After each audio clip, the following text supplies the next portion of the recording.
పడిమెట్ల పైకెక్కి గుడికేగు భక్తులకు ఎదురొచ్చే బంగారు స్వామి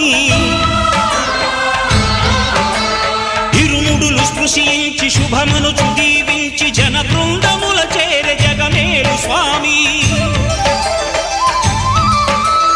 తన భక్తులొనరిల్చు తప్పులకు తడబడి ఒక పక్క ఒరిగెన ఓంకారమూర్తి